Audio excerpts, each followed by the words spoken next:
मैंने इसका बड़ा सा प्रूफ बताया होगा, डीओ डीओ। छोटा वाला बताया था क्या? छोटा वाला बता दूं? बस ऐसे हिंट दे रहा हूं, तुम उतारना मत, खुद घर जाके करना। इसको एक लाइन में ला सकता था पावर वाले को, याद है पावर बहुत मुश्किल से लाए थे अपन, भूल गए तुम लोग यार, बट फील वही लाती है। मैंने आपको बताया था कि जो एनर्जी की चर्चा होती है वो एसएसएम जैसी होती है कि डिफरेंट होती है? वेव में एनर्जी की चर्चा एसएसएम जैसी होती है, डिफरेंट? क्या काइनेटिक एनर्जी कांस्टेंट रहती है? नहीं। क्या पोटेंशियल एनर्जी कांस्टेंट रहती है? नहीं। क्या टोटल एनर्जी कांस्टेंट रहती है? टोटल एनर्जी भी कांस्टेंट। कभी क्या दोनों काइनेटिक एनर्जी और पोटेंशियल एनर्जी क्या एक साथ मैक्सिमम होती है और क्या दोनों एक साथ मिनिमम होती है? जब हम प्रूव करके बताते हैं, इससे मैंने बताया था। बाकी अगर सिंपली प्रूव करना तो आप सिंपली ऐसे लिख लेना, जो कि टाइम पास प्रूफ है, बहुत फील वाला प्रूफ नहीं है। आप ऐसे समझो कि मान लो आप कोई भी एलिमेंट ले लो, यहाँ पे देखो तो टेंशन टी लग रही है। क्या लग रही है? क्या लग रही है? Tension T. तो पावर ऐसे बोल देते हैं, याद करो पावर क्या लिखा जाता है? F dot V. अरे पावर क्या लिखते हैं? क्या लिखते हैं? अब अगर तू बहुत ध्यान देगा एफ डॉट वी, ध्यान देगा तो ये एंगल थीटा है मान लो, तो आपका टेंशन टी ऐसे, तो एफ हो गया टी, वी क्या हो गया? डबा वाई बाय डबा टी। अरे यार टी वी क्या हो गया? अच्छा बताओ, अगर अपनी वेलोसिटी ऐसे और ये, तो टी और इसमें फोर्स और वी में कितना angle? Theta 90 minus theta, 90 minus theta. क्या उसे साइन थीटा लिख सकते हैं? क्या थीटा छोटा है कि बड़ा? तो क्या टेन थीटा लिख सकते हैं? टेन थीटा लिख सकते हैं। डबा डबा एक्स लिख सकते हैं? अरे यार हाँ ना बोल।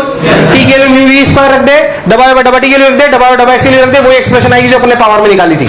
अरे यार ये छोटा तरीका है, पर ये फील वाला तरीका, क्योंकि इससे पता नहीं पड़ता कि कितनी काइनेटिक एनर्जी थी, कितनी पोटेंशियल। अरे यार मैंने तो इसे बताया, कई किताबों में ऐसे छोटे से दिखाए थे, तो मैंने आपको ऐसे बता दिया हूं। समझ में आया क्या करा? अरे यार ऐसे एक शॉर्ट ट्रिक है। क्या है ये? बट इससे फील नहीं आती, इससे पूरा बताया गया था आपको, लास्ट में पूरा उसको घिसा गया था ढंग से। समझ में आया मैंने क्या करा है? थीटा लेते हैं पूरे जंक्शन में हमारे, थीटा छोटा ले लोगे तो हर चीज, इनफैक्ट फ्रीक्वेंसी पे भी फर्क पड़ जाता है। इसलिए जितना भी आप चीजें पढ़ोगे सिमिलर में, उसमें थीटा कैसा है? छोटा, और एम्पलीट्यूड भी कैसा है? छोटा। सब में याद रखना ये बात, तभी होता है कभी भी। ये एक शॉर्ट ट्रिक है, दबाव में डबा टी के लिए। समझ में आया तुम्हें? बहुत तेज बता दिया मैंने यार, कभी तो हाँ ना बोलो, पक्की बात। तो दबाव में डबा टी की वैल्यू डाल लो। टी की वैल्यू क्या होती है? याद करो, वेलोसिटी होती है टी बाई म्यू, तो टी की वैल्यू कितनी हो गई? म्यू वी स्क्वायर, और डबा डबा टी याद कर, वाई की वैल्यू कितनी थी? ए sine omega T minus K x. तो ध्यान देखो डबा डबा टी की वैल्यू कितनी हुई? डबा डबा टी की वैल्यू कितनी हुई? A omega cos omega T minus K X. अरे भैया हाँ ना तो बोल। और ऐसे डबा डबा एक्स की वैल्यू कितनी हुई? माइनस ए ओमेगा, सॉरी ए के cos of omega T minus K x. इनको यार रखोगे तो ए स्क्वायर वाली टर्म आ रही है, आ रही है क्या? के को क्या रख सकते देख? Omega by V. क्या रख देंगे? ओमेगा। देख ओमेगा ओमेगा ओमेगा स्क्वायर हो जाएगा। क्या ओमेगा स्क्वायर को 2 पाई एफ रख सकते हैं? क्या रख सकते हैं? 2 पाई एफ। इसके साथ जो एक वी आएगा वो एक टी के म्यू वी स्क्वायर से देख आता है, एक्सप्रेशन आता नजर आ रहा है। 4 pi square A square F square mu V cos square omega T minus X, जिसमें कॉस स्क्वायर का एवरेज आ जाएगा हाफ। कितना आ जाएगा? तो इंस्टेंटेनियस पावर आ गई, कोई बुराई वाली बात। याद कर, तो इतना जोड़ के हम पावर लाए थे, वो एक लाइन में भी ला सकते थे, इसमें कोई शक वाली बात। बट ये फील नहीं लाता, इसलिए इसको बाद में बताया जाता है। कोई इसलिए बता देते कि भाई कोई कहीं पढ़ ले तो बोले सर इससे छोटा भी होता है, छोटा हमें भी आता है, बट फील पहले वाले में थी। वो काइनेटिक एनर्जी भी ढंग से बताता है, पोटेंशियल एनर्जी भी ढंग। तेज हो गया? समझ आया? एकदम पक्का? तो इंटेंसिटी की चर्चा थी। पावर के बाद अपने इंटेंसिटी की भी चर्चा कर ली थी बहुत शानदार तरीके से। अब बेसिकली हम चर्चा करते हैं, ध्यान से देखें एकदम। चाहो तो इसे उतार लो और आगे बढ़ो, इसे उतार लो और आगे बढ़ो। Shortcut method for power, shortcut method for power.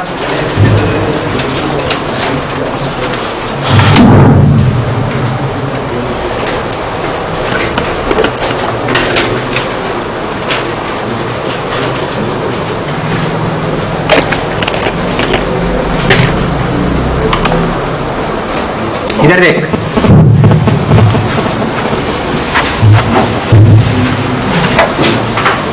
हाँ भाई, सुपर पोजिशन क्या चीज? एक्चुअली आप एक बात समझो कि मान लो दोनों साउंड सोर्स हैं। क्या है ये दोनों? हमें बहुत जरूरत पड़ती है। क्या मैं आपको कॉम्बिनेशन ऑफ एसएसएम पढ़ाया था? उसका रोल यहीं पे ही है। तब भी मैंने बात बताई थी, अभी फिर बता रहा हूं। अगर ये वेव है और ये भी वेव, अब ये हो सकता है दोनों बल्ब हो, वेव ऑप्टिक्स हो जाएगी तो दोनों क्या हो जाएंगे? बल्ब हो जाएंगे। बोलो क्लियर। और अगर साउंड होगी तो दोनों साउंड सोर्स जाएंगे। अगर वेव ऑन स्ट्रिंग करना होगा तो दोनों एक ही लाइन पे होंगे। अरे यार हाँ ना बोल, but concept will be the same. Simple harmonic wave होंगी अपने पास सारी जगह, कोई टेंशन वाली बात नहीं। तो ये सिंपल हार्मोनिक वेव होगी तो बेसिकली मान लो कि मैं कोई भी पार्टिकल हूं, तो जब यहां से एक वेव आती है और यहां से एक वेव आती है, मान लो ये वेव आई, तो मुझे कौन सा मोशन मिला? SHM। मान लो कोई भी वेव है, ध्यान सुने, मान लो कोई भी वेव है, ये लाइट, साउंड, स्ट्रिंग, कोई भी, अगर ये सिंपल हार्मोनिक वेव है जो हमारे कोर्सेज में है, इस सिंपल हार्मोनिक वेव की वजह से हर पार्टिकल को क्या मिल रहा है? क्या मिल रहा है? अब बात समझ कि मान लो रियलिटी में अगर जैसे एक स्ट्रिंग है, एक स्ट्रिंग पे ही सोचो आप, मान लो समझो कि उधर से भी एक आदमी पकड़ ले वेव को, वो स्ट्रिंग को, और मैं भी इधर से पकड़ लूं, वो भी अपनी वेव चलाए, मैं भी, तो एक पार्टिकल कितने SHM मिले? कितने मिले? कितने मिले? 2। कितने मिले? 2। सिंपल। एक SHM मिला कि 2? ऐसा साउंड में कब होगा? मान लो जैसे आपका सोर्स यहां पर है, S1 source, S2 source, sound अगर होगी तो ये स्पीकर बन जाएंगे, अगर ये लाइट होगी तो ये बल्ब बन जाएंगे, या स्लिट्स बन जाएंगी by DSE, Young's double slit experiment. याद है कि भूल गया? इसलिए मैं कह रहा हूं अगला आज का लेक्चर और अगला 1.5 लेक्चर, ये बहुत, मैं आपको अपन से वेव जोनेस्टिक नहीं पढ़ रहा, अपन साउंड वेव का काफी पोर्शन पढ़ चुके हैं और वेव ऑप्टिक्स का भी काफी पोर्शन पढ़ चुके हैं, तो साउंड और वेव ऑप्टिक्स बहुत जल्दी होंगे फिर, इसलिए कॉमन पढ़ा रहा हूं मैं सबको, चाहिए ढंग से एकदम, है ना। अब जब ये S1 S2 सोर्सेज हैं, क्या है ये S1 S2, मान लो आपका पार्टिकल यहां पे, तो इसकी वजह से नहीं होगी और इसकी वजह से भी, इस पार्टिकल को कितने SHM मिले? तो ये पार्टिकल क्या 2 टुकड़ों में बढ़ जाए? अभी 2 टुकड़े थोड़ी हो जाएंगे, बावले हो गया, रहेगा तो एक ही, बट इसके पास जो मोशन पहुंचे वो कितने पहुंचे? 2 SHM मिले। यहीं से सुपरपोजिशन का ख्याल आया, यहीं से किसका ख्याल आया? सुपरपोजिशन का। बेसिकली सुपरपोजिशन मतलब 2 चीजों का मिलना या 2 SHM मिलना, आप ऐसा समझो। सुपरपोजिशन प्रिंसिपल सिंपल क्या कहता है? बिल्कुल सिंपल प्रिंसिपल, नॉर्मल, कि अगर मान लो यहां से एक वेव आई जिसकी वजह से मैं 2 सेकंड पर 2 सेंटीमीटर ऊपर जाता, कितना? 2 सेंटीमीटर, और इस वाली वेव की वजह से अगर ये अकेली होती तो मैं 2 सेकंड पे 2 सेंटीमीटर ऊपर जाता, और अगर ये नहीं होती और ये अकेली होती तो मैं 1 सेंटीमीटर ऊपर जाता, तो मैं कितना ऊपर जाऊंगा? 3। सिंपल सिंपल समेशन है ये, वेक्टर एडिशन। कैसा? वेक्टर एडिशन मतलब ऐसे कि मान लो ये वाली वेव मेरा डिस्प्लेसमेंट 3 इधर करती, मान लो ये वाली वेव मेरा 3 डिस्प्लेसमेंट इधर करती अकेले में, और ये वाली वेव मेरा अकेले में डिस्प्लेसमेंट 4 इधर करती, तो मेरा डिस्प्लेसमेंट 3 और 4 7 होता कि 5? It is a vector addition.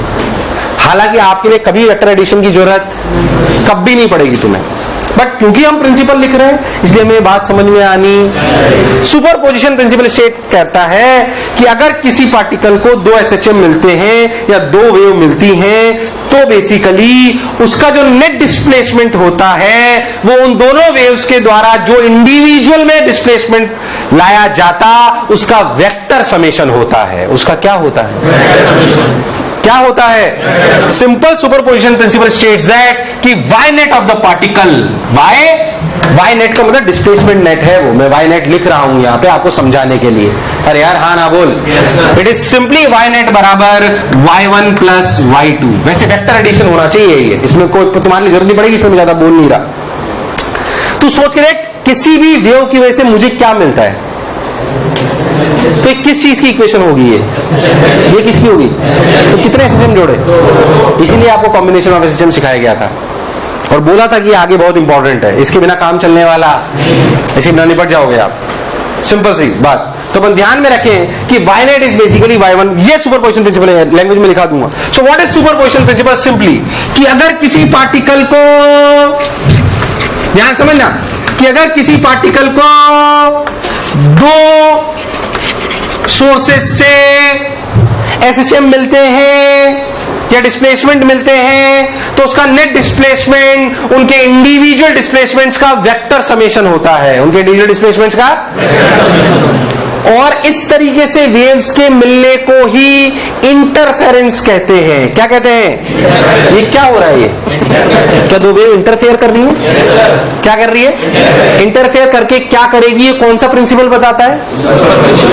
Waves के इस तरीके से मिलने को क्या बोलते हैं? इंटरफेरेंस करके वो कौन से प्रिंसिपल को फॉलो करती है?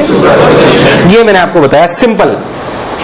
और अब अपने मन से पूछो, क्या दोनों वेव अगर सिंपल हार्मोनिक वेव है तो क्या दोनों वेव इस पार्टिकल को एसएचएम प्रोवाइड करेंगी? क्या प्रोवाइड करेंगी? क्या दो एसएचएम जोड़ने मुझे आते हैं? क्या मैंने कॉम्बिनेशन ऑफ एसएचएम में सीख लिया था? इसलिए बहुत इंपॉर्टेंट है।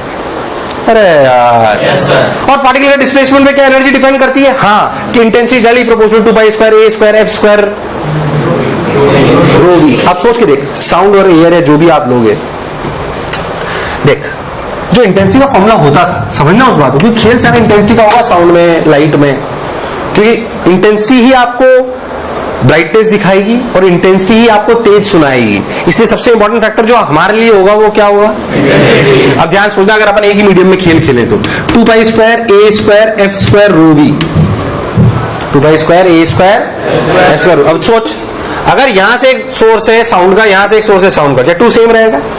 क्या पाई सेम रहेगा? अगर हम कोहेरेंट सोर्सेज लेते हैं, कैसे लेते हैं? अभी मैं उसके बारे में बोल नहीं रहा हूं, क्या सेम है दोनों की? फ्रीक्वेंसी अलग वाली चीज भी हम पढ़ेंगे, डॉपलर इफेक्ट के नाम से टेंशन लेने की कोई जरूरत। बीट्स और डॉपलर, सॉरी बीट्स, क्या चीज? बीट्स। फ्रीक्वेंसी सेम है, और क्या एक ही मीडियम में ट्रेवल कर रहे हैं तो क्या रो भी सेम? क्या v is the velocity of wave? अरे यार हाँ ना बोल, तो क्या चीज अलग रही? इसीलिए आपको कई बार सिखाया गया कि इंटेंसिटी डायरेक्टली प्रोपोर्शनल टू एज। हमेशा नहीं, नॉर्मल केसेस में हमेशा intensity directly proportional to A square, क्योंकि जब भी एक वेव दो मीडियम में ट्रैवल, एक मीडियम में ट्रैवल करती है तो उनकी बाकी सब चीजें क्या रह जाती हैं? सेम। हम ऐसे ही पढ़ते हैं। खैर, मैं आपको क्या बता रहा था, फिर से सुने कि जब भी दो वेव मिलती हैं, अगर स्ट्रिंग पे बात करें तो एक वेव उधर से चलाओ, एक वेव उधर से चलाओ, जो पार्टिकल है उसको किसका मोशन मिलेगा? इस वेव का, उस वेव का, या कॉम्बिनेशन का? और वेव का इस तरीके से मिलने को क्या बोलते हैं? इंटरफेरेंस। क्या बोलते हैं? इंटरफेरेंस। और इंटरफेयर करके वो जो प्रिंसिपल को फॉलो करती है उसे कौन सा प्रिंसिपल कहते हैं? अगर हम बहुत लॉजिकली सोचे कि जब दो वेव मिले, अगर हम अपनी भाषा के लिए बात करें तो ऐसे लिखना चाहिए, मैं वैसे ही लिखाऊंगा कि जब दो सिंपल हार्मोनिक वेव मिलती हैं तो एक पार्टिकल को 2 एसएचएम मिलते हैं। क्या मिलते हैं? तो सुपरपोजिशन। इस प्रोसेस को इंटरफेरेंस कहते हैं। क्या कहते हैं? पर हम यह भी कहते हैं कि पार्टिकल का नेट डिस्प्लेसमेंट इन दो वेव्स के द्वारा जो इंडिविजुअल डिस्प्लेसमेंट लाया जाता उसका वेक्टर समेशन है। क्या है? और इसे सुपरपोजिशन प्रिंसिपल कहते हैं। क्या कहते हैं? क्या बात अंदर एंटर करी है? मैं वो किताबों की डेफिनेशन लिखाने वाला आपको, ढंग से समझा के फील ही लिखवाऊंगा। कुछ कुछ बात अंदर घुसी और इसी पे अपन बहुत डिटेल में चर्चा करेंगे। यही पूरा खेल है जो वेव ऑप्टिक्स में भी, यही वाईडीएसी है, यही वाईडीएसी है। आगे जाके इसी को तो वाईडीएसी बना लेंगे अपन। सोर्सेज की जगह कौन आ जाएंगी? स्लिट्स। कोहेरेंट सोर्सेज की चर्चा कर लूंगा, कब दिखेगा, कैसा पैटर्न होगा, but concept remains same. Concept remains. वाईडीएसी किसको प्रूव करता है? पार्टिकल नेचर की wave nature? Wave nature. Interference वाईडीएसी, वाईडीएसी सुना है ना? वाईडीएसी किसको सपोर्ट करता है? वेव नेचर को। कोई शक वाली बात नहीं। तो basically this is interference and superposition. मैं थोड़ा सा लिखा देता हूं, लिखो फटाक से ताकि फिर अपन आगे बढ़ पाए।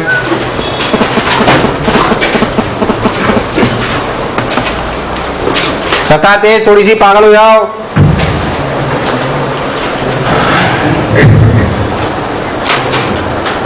उतार लो थोड़ा सा, फिर मैं आपको बताता हूं, लिखा देता हूं ताकि आपको क्लैरिटी रहे।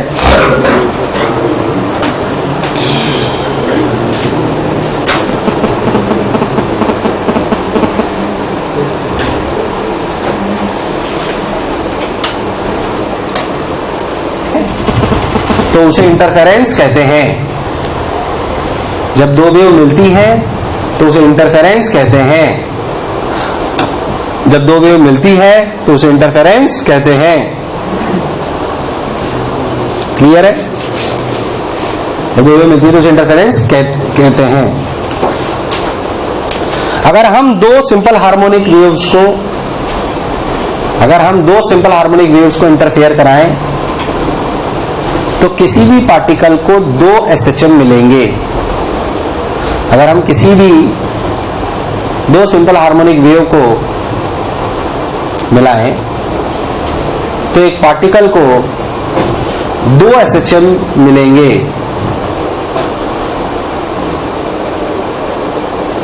दो SHM मिलेंगे, 2 SHM मिलेंगे।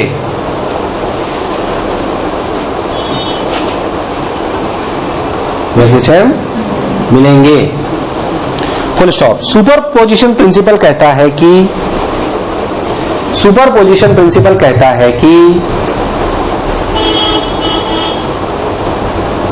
सुपरपोजिशन प्रिंसिपल कहता है कि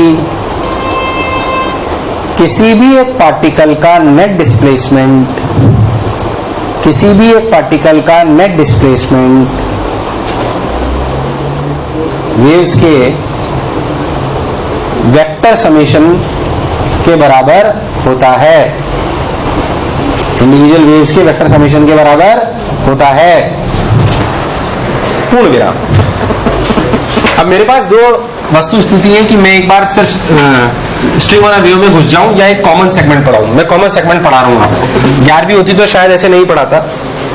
13th है, तुम लोग इंटेलिजेंट हो, समझ सकते हो क्या? इसलिए हम पूरा सिनेरियो समझ के उसे समझेंगे तो हमें ज्यादा फील आएगी, इसलिए। या कईयों की फील गायब भी हो सकती है। खैर, अपन एक बात बहुत अच्छे से समझें कि मान लो एक सोर्स यहां पे है और एक सोर्स यहां पे है। मान लेते हैं,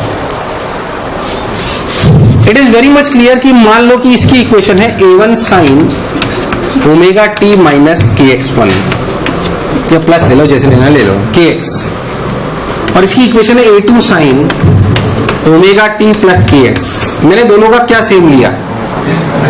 ओमेगा। अगर आप ओमेगा डिफरेंट ले लोगे तो प्राण प्रखेर उड़ जाएंगे। हालांकि ऐसी बात हम करेंगे बीट्स में। किसमें? जिसमें फ्रीक्वेंसी डिफरेंस रहता है।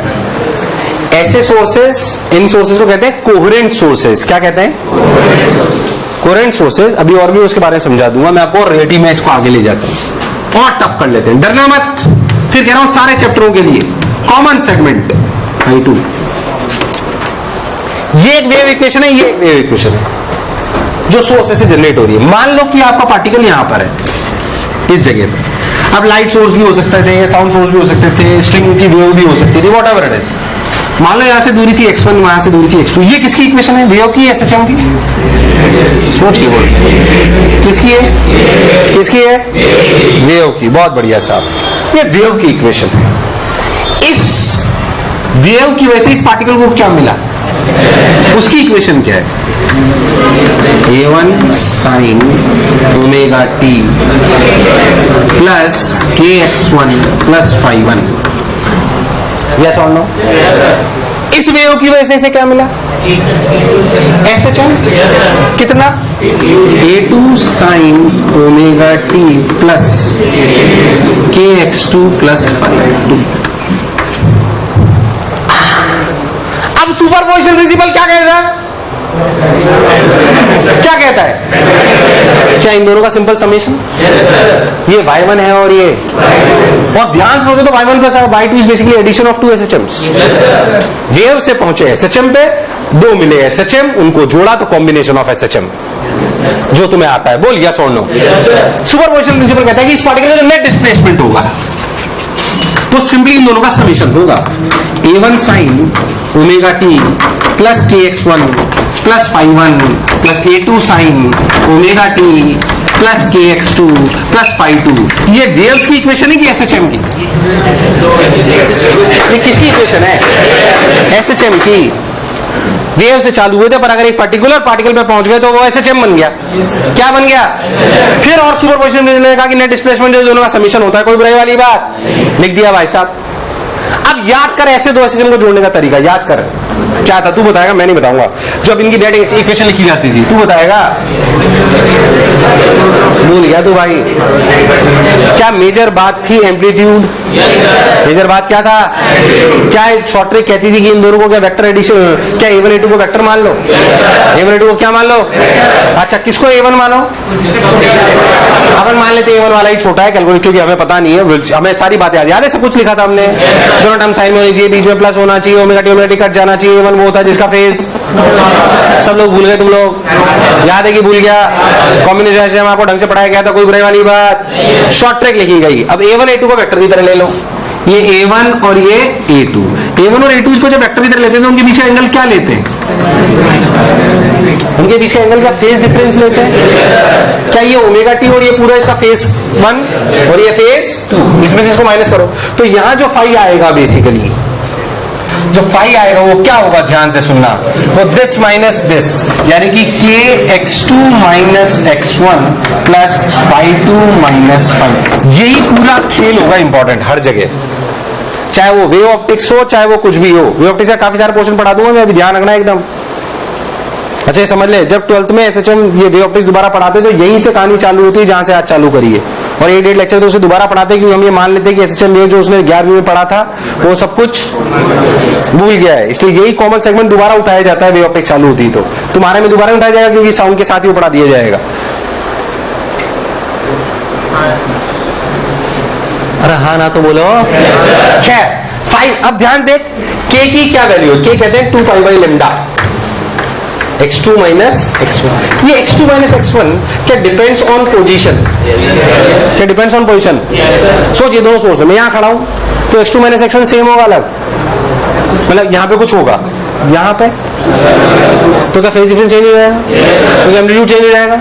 तो क्या मुझे सुनाई दिखाई अलग अलग देगा? कहीं डार्क कहीं लाइट, उसी तो कंस्ट्रक्टिव डिस्ट्रक्टिव कहते हैं। अरे यार हाँ ना बोल। अच्छा बता, इस जगह पे मान लो मैं ऐसे सोर्स दे रहा हूं, इस पर्टिकुलर जगह पे क्या फेज डिफरेंस चेंज हो रहा है? इस जगह पे, इस जगह पे चेंज हो रहा है कि फिक्स्ड है? चेंज हो रहा है कि फिक्स्ड है? चेंज हो रहा है कि फिक्स्ड है? सोच, अगर इन दोनों की ओमेगा अलग अलग होती ना तो इस जगह पे भी चेंज होता। कंफ्यूज मत हो, ये दोनों सोर्स है, इसमें इस जगह पे फेज डिफरेंस कांस्टेंट है कि वेरिएबल है? कांस्टेंट है कि वेरिएबल है? कुछ भी समय के साथ चेंज। सोच, अगर दोनों की ओमेगा अलग होती ना, सोच यहाँ पे ओमेगा 1t और यहाँ पे, तो क्या टाइम पे भी डिपेंड करता? वो हम पढ़ेंगे बीट्स में। किसमें पढ़ेंगे? बहुत छोटा सा टॉपिक अपन पढ़ाया जाएगा उसको, उसमें अभी चर्चा नहीं कर रहे। अभी ऐसा समझो कि ऐसे सोर्स जिनकी वजह से किसी भी एक पर्टिकुलर जगह पर फेज डिफरेंस में चेंज, उन्हें कहते हैं कोहेरेंट सोर्सेज। क्या कहते हैं? नहीं चमका। क्या मैंने बोला कि कोहेरेंट सोर्सेज मतलब फेज डिफरेंस 0? इनमें फेज डिफरेंस 0? मैंने क्या बोला? कोहेरेंट सोर्सेज वो होते हैं जिनकी वजह से किसी एक पर्टिकुलर पॉइंट पर समय के साथ फेज डिफरेंस चेंज। सोच, ऐसा तब होगा जब ओमेगा सेम रहती है। क्या सेम रहती है? तो तुम्हारे लिए हार्डकोर शब्दों में कोहेरेंट सोर्स कौन हुए? जिनकी फ्रीक्वेंसी या ओमेगा सेम या फेज डिफरेंस 0। क्या मैंने बोला? Phase difference 0। मैंने क्या बोला? ऐसे सोर्सेज जिनकी वजह से किसी एक पर्टिकुलर पॉइंट पर फेज डिफरेंस कांस्टेंट रहता हो। क्या रहता हो? जैसे कि ये दोनों sources coherent incoherent? Coherent incoherent, ये कोहेरेंट सोर्सेज है भाई, ध्यान से देखो तो। और कोहेरेंट सोर्स की डेफिनेशन आप खुद लिखोगे, मैं नहीं बताऊंगा अभी, अपने आप लिखना। कोहेरेंट सोर्स, पहले तब क्या कोहेरेंट सोर्स का मतलब समझ में आया? कोहेरेंट सोर्स मतलब फेज डिफरेंस 0। कोहेरेंट सोर्स का मतलब phase difference remains constant at a particular point, और it is indirectly implies that omega is same. It indirectly implies that. अब वो कोहेरेंट सोर्स है, साउंड में भी हो सकते हैं वो कोहेरेंट सोर्सेज, लाइट में भी हो सकते हैं, इसमें कोई शक वाली बात। चलो भाई आ जाओ। खैर, फाई बराबर k x2 minus x1 plus phi2 minus phi1। ठीक भाई, बहुत बढ़िया भाई, सुंदर भाई। ये जो फेज डिफरेंस जनरेट हुआ है ये किसकी वजह से हुआ है? If will change the position, gate will change. इसे कहते हैं पाथ डिफरेंस। क्या कहते हैं? एक वेव ने जो दूरी चली और जो दूसरी वेव ने दूरी चली वो अगर अलग अलग है तो क्या this is the phase difference generated due to path? Due to ये वेव मेरे से चल के आई 4 सेंटीमीटर, वो चल के आई 6, तो पाथ कितना जनरेट हुआ? 2। पाथ डिफरेंस जनरेट हुआ 2। क्या उस 2 की वजह से एक फेज डिफरेंस आएगा? वो ये। और ये कौन सा फेज डिफरेंस है? Initial phase difference. 99% सवालों में ये नहीं होगा। मैंने टफ बताने के लिए आपको बात बताई। बाकी 99% सवालों में ये फेज डिफरेंस पर हो सकता है किसी 1% में हो, इसलिए आपको बात समझ में आनी, थोड़ा सा रिस्पॉन्ड करो, नहीं तो मुझे पता नहीं पड़ेगा कि मैं वाकई टफ तो नहीं पढ़ा दिया बहुत। अरे समझ आ रहा है? थोड़ा अजीब सा लग सकता है आपको, क्योंकि हो सकता है आप इतना नहीं सोचो, पर उसे सोचो आपको अच्छा लगेगा, फील आएगी, और आते आते फील आपको एंड में लगेगा बार बार एक ही बात रिपीट कर रहा है मास्टर। इन्हें ध्यान से कह रहा हूं, ध्यान सोच, क्या ये बात समझ में आएगी? 2 pi by lambda into delta X, 2 pi by lambda into delta X is the phase difference generated due to path difference of what? 2 waves reach to a point, and this is the initial phase difference between the waves, but 99% सवालों में आपको मिलने वाला, इसलिए आपको सिर्फ इसी से मतलब रहता है। अच्छा, why phi is so much important? क्योंकि phi ही वो होगा जो a net लाएगा। कौन लाएगा? क्योंकि a net का फॉर्मूला क्या है? Under root of a1 square plus a2 square plus 2a1 a2 cos phi। क्या ये cos phi का जो phi है, क्या वो ही a net? यार तुम्हें नहीं आया। And a net is why important? Because I net is proportional to a net, और ये I net ही हमें सुनाई और दिखाई देने में, या वेव में, अब स्ट्रिंग की वेव में डिस्प्लेसमेंट दिखाता है। बोल यस और नो। यार तुम्हें नहीं आया, इसलिए ये बहुत इंपॉर्टेंट है। ध्यान सुनना, सोच, सबसे इंपॉर्टेंट कौन है? इंटेंसिटी। कौन है? इंटेंसिटी। चाहे वो स्ट्रिंग ऑन अ वेव हो, चाहे वो साउंड वेव हो, चाहे वो, अब intensity depends on amplitude, amplitude depends on phi, phi depends on path, phi depends on and path depends on phase difference. So क्या the most important thing is to calculate phase difference? Yes, sir. वो नहीं आएगा तो amplitude नहीं आएगा, amplitude नहीं आएगा तो इंटेंसिटी नहीं आएगी, इंटेंसिटी नहीं आएगी तो आपसे सवाल नहीं होंगे, क्योंकि सारे सवाल इंटेंसिटी पे बेस्ड होते हैं, क्योंकि सारे सवाल साउंड वेव और मैक्सिमम सवाल इंटेंसिटी पे बेस्ड होते हैं। तो आपको क्लैरिटी होनी, वरना आप सन्नाटे में चले जाओगे। कंफर्म? एक मिनट, क्या मेरी बात कुछ अंदर घुस रही है? yes, या अजीब लग रही है? अरे घुस रही है एकदम पक्का? yes, अच्छी बात। चलिए उतारो, 15 मिनट और पढ़ाऊंगा। किसी का पीरियड है इसके बाद?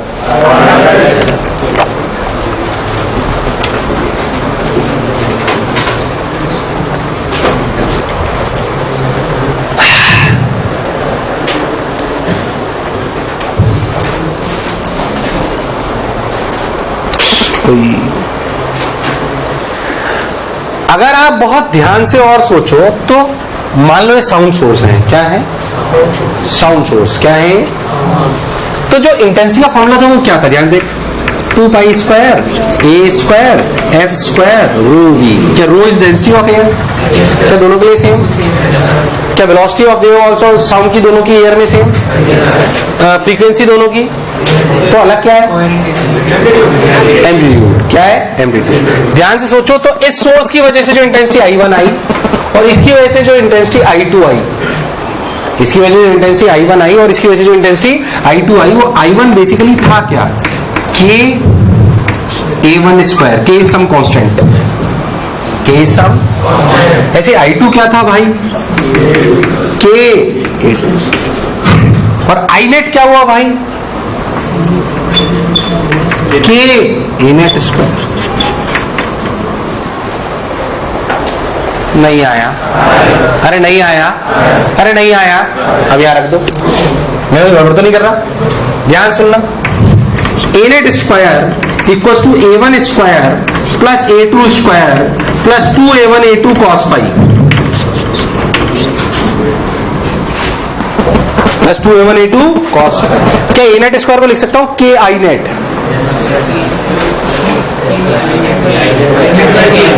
I net by K। हाँ ठीक है, कट जाना है तो I net by K। A1 को क्या लिख सकता हूं भाई? सॉरी, A1 स्क्वायर को क्या लिख सकता हूं? I1 by K। इसको क्या लिख सकता हूं भाई? I2 by K। पक्की बात। 2 A1 को क्या लिख सकता हूं? Root I1 by root K। Root I1 by, तो देख इसको ऐसे लिख सकता हूं। Root I1 I2 by K cos five. ओ हो चुक चुक चुक चुक। क्या फाइव इज वेरी इंपॉर्टेंट? क्या वो आई नेट डायरेक्ट लाता है? और फाइव पार्ट डिफरेंस पे डिपेंड करता है, और पार्ट डिफरेंस ज्योमेट्री से आता है, और पार्ट डिफरेंस पर आपको सब कुछ लिंक करना आना। सोच के देखो तो आई नेट का फॉर्मूला क्या आया, क्योंकि हमें मेनली इससे मतलब होगा। I net is I1 plus I2 plus 2 root I1 I2 cos phi. Here I net is the moment of inertia। अरे हाँ ना तो बोलो। क्योंकि रियलिटी में आई ही वो होगा जो मैं डिफरेंस बताएगा, चाहे वो साउंड हो, चाहे वो एम्पलीट्यूड इन वेव हो, चाहे वो अपना ब्राइट स्पॉट हो, ये आई नेट ही अपने को सब कुछ बताएगा। और I net is related to phi and phi related to part difference and part difference related to waves. अरे यार हाँ ना बोल कि वो कहां पे सोर्सेज रखे गए थे। पहले तो जो बोला चमका, यार मुझे लगा नहीं तुम्हें आया नहीं आया, उतार। फिर आगे बढ़ते हैं, देख अच्छा लगेगा। बोलो यहां तक क्लियर है? अब ये cos फाइव ही आपके जीवन में इंपॉर्टेंट है। क्यों? अगर ये cos फाइव की वैल्यू 1 हो गई, क्या कई कुछ जगह ऐसा हो सकता है कि cos फाइव 1 हो जाए? सोचो आई नेट की मैक्सिमम वैल्यू क्या हो सकती है? जहां मैक्सिमम होगी भाई, क्या वो कंस्ट्रक्टिव इंटरफेरेंस, साउंड लाइट सब भाई साहब, वो कौन सा इंटरफेरेंस? और जहां भाई साहब मिनिमम, अब उस पर चर्चा। कोई जरूरी हर जगह कंस्ट्रक्टिव या डिस्ट्रक्टिव हो, या कुछ और भी हो सकता है? कुछ और तो हो ही सकता है।